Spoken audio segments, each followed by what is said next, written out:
Welcome to Madame Raven's. This way to the library. She's been expecting you.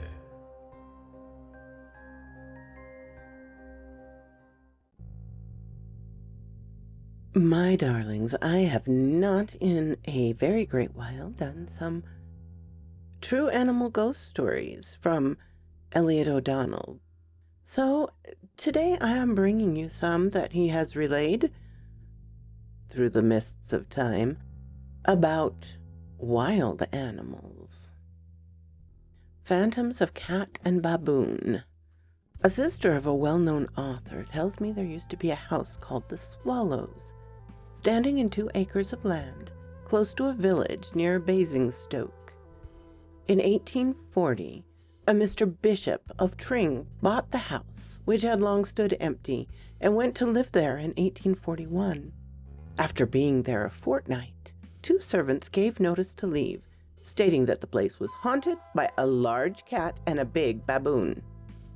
I don't think baboons or large cats are, in fact, native to Basingstoke, which they constantly saw stealing down the staircase and passages. They also testified to hearing sounds as somebody being strangled, proceeding from an empty attic near where they slept, and of the screams and groans of a number of people being horribly tortured in the cellars, just underneath the dairy. On going to see what was the cause of the disturbance, nothing was ever visible. By and by, other members of the household began to be harassed by similar manifestations. The news spread through the village, and crowds of people came to the house with lights and sticks to see if they could witness anything. One night, at about 12 o'clock, when several of the watchers were stationed on guard in the empty courtyard, they all saw the forms of a huge cat and a baboon rise from the closed grating of the large cellar under the old dairy, rush past them, and disappear in a dark angle of the walls. The same figures were repeatedly seen afterwards by many other persons. Early in December of 1841, Mr. Bishop, hearing fearful screams accompanied by deep and hoarse jabberings, apparently coming from the top of the house, rushed upstairs, whereupon all was instantly silent, and he could discover nothing. After that, Mr. Bishop set to work to get rid of the house, and was fortunate enough to find a purchaser, a retired colonel, who was soon, however, scared out of it. This was in 1842. It was soon after pulled down. The ground was used for the erection of cottages, but the hauntings being transferred to them. They were speedily evacuated, and no one ever dared to inhabit them. They were eventually demolished, the site on which they stood being converted into allotments.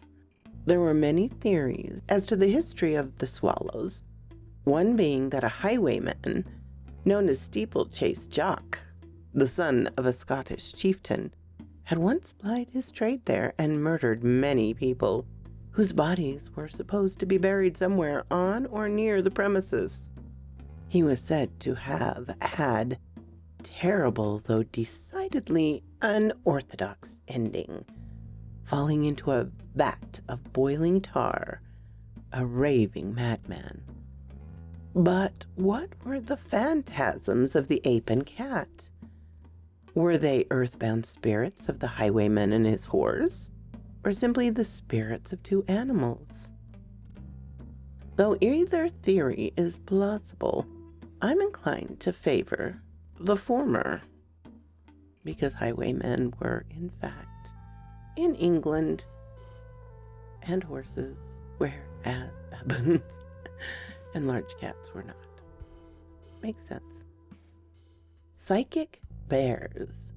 Edmund Lenthal Swift, appointed in 1814 Keeper of the Crown Jewels in the Tower of London, refers in an article in Notes and Queries, 1860, to various unaccountable phenomena happening in the tower during his residence there.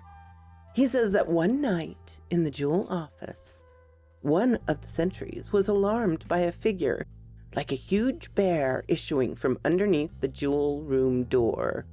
He thrust at it with his bayonet, which, going right through it, stuck in the door, whereupon he dropped in a fit and was carried senseless to the guardroom. When on the morrow Mr. Swift saw the soldier in the guardroom, his fellow sentinel was also there, and the latter testified to having seen his comrade, before the alarm, quiet and active and in full possession of his faculties. He was now, so Mr. Swift added, changed almost beyond recognition, and died the following day. Mr. George Offer, in reference to this incident, alludes to queer noises having been heard at the time the figure appeared, presuming that the sentinel was not the victim of a hallucination. The question arises as to the kind of spirit he saw. The bear, judging by the cases that have been told me, is by no means an uncommon occult phenomenon. The difficulty is how to classify it, since, upon no question appearing to the psychic, can one dogmatize. To quote from a clever person that appeared in the January number of the Occult Review to present one knows anything definite about the immaterial world at all, swank. At the most, we, parsons, priests, theosophists, Christian scientists, psychical research professors, at the most can only speculate. Nothing whatsoever beyond the bare fact that there are phenomena unaccountable by physical laws has yet been discovered. At the time and energy and space that have been devoted by scientists to the investigation of spiritualism and to make tests in automatic writing are, in my opinion, and I believe I speak for the man in the street, hopelessly futile.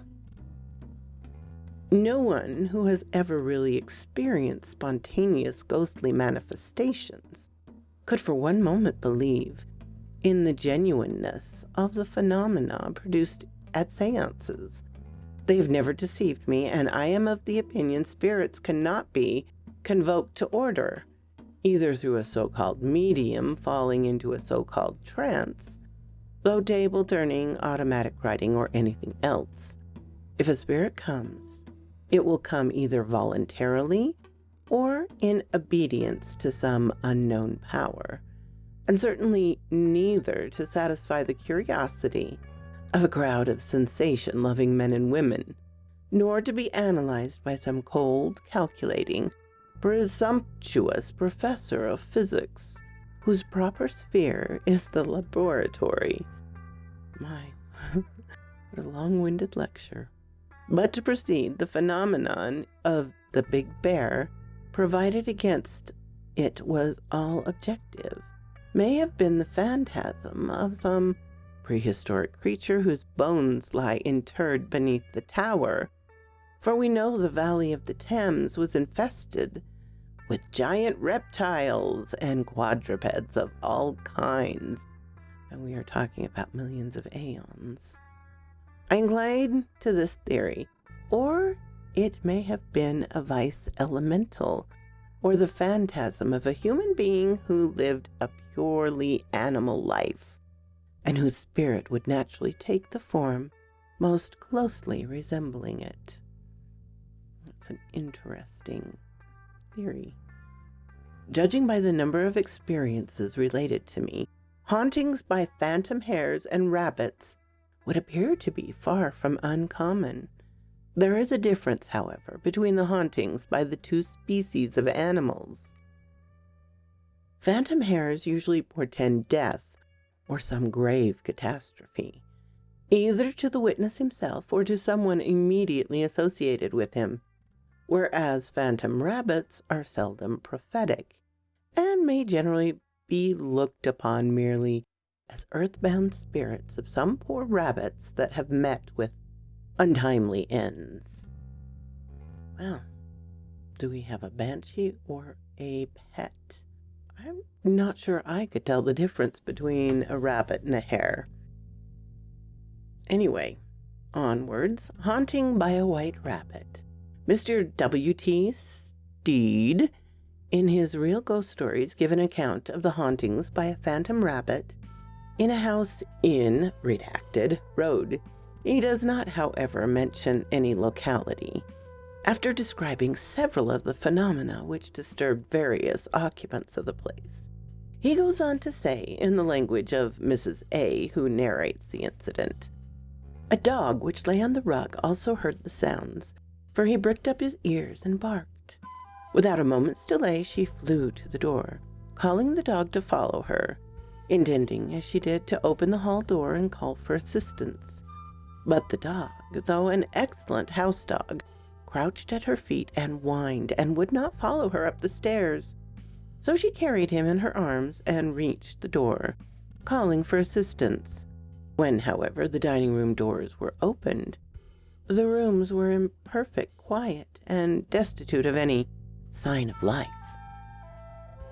The behavior of the dog here accords exactly with the behavior of dogs I have had in haunted houses, and substantiates my theory that dogs are excellent psychic barometers. After the family had been in the house for a few weeks, a white rabbit made its appearance. This uncanny animal would suddenly appear in a room in which members of the family were seated, and after gliding around and slipping under chairs and tables, would disappear through a brick wall as easily as through an open door. This is the invariable trick of ghosts. They seldom, however, open doors. Mrs. A. adds, "Some years have now elapsed since the incident I have now related took place, and again in response to orders given by the enterprising landlord of the property, long closed doors and windows have been thrown open, and painters and paper hangers have brought their skill to bear upon the gruesome rooms and halls. The house is once more inhabited, this time by a widow lady and some grown-up sons. These tenants come from a distance and are entirely strangers both to the neighborhood and the former history of the house. But, to use her own words, the mistress cannot understand what ails the house. Her son insists on sleeping together in one room, and the quiet of the house is constantly being broken by the erratic appearance of a large white rabbit, which the inmates are frequently engaged chasing, but are never able to find." Mr. Steed offers no explanation. I can see no other conclusion, however, than this ghost was actually a phantom of some rabbit that had been done to death in the house, probably by the boy whose apparition was among other manifestations seen there. Oh my. John Wesley's Ghost. In his article, More Glimpses of the Unseen, Occult Review, October 1906, Mr. Reginald B. Spann writes, "During the extraordinary manifestations which occur in the house of John Wesley at Epsworth, the phantom forms of two animals appear, one being a large white rabbit, and the other an animal like a badger, which used to appear in the bedrooms and run about and then disappear, whilst various bangings and rappings were at their loudest. This is the only case I have ever come across of a ghost of a badger. I think it must be unique," Mr. Spann adds. "Many strange and inexplicable things occurred in that house, which were not due to any natural cause or reason. I remember that loud rappings used to sound round my room at night, even when I had a light burning. I was often awakened by rappings on the floor of my bedroom, which would then sound on the walls and furnitures, and were heard by other occupying rooms some distance off. This again is the most interesting, as ghosts seldom visit lighted rooms." Mr. Spann continues, "It was in the afternoon in broad daylight when my brother saw this mysterious animal. He was in the drawing room alone, and he was standing at one side of the room, looking at a picture on the wall. He heard a noise behind him and found, on looking around, that a sofa which generally lay against one of the walls had been lifted by some unknown power into the middle of the room.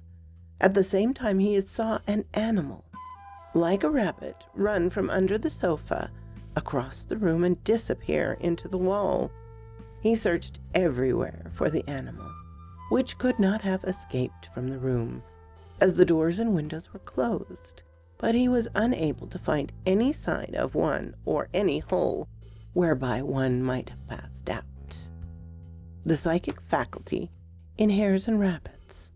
Hares and rabbits are very susceptible to the superphysical, the presence of which they scent in the same manner as do horses and dogs. I've known them to evince the great symptoms of terror when brought into a haunted house. So quoth this raven.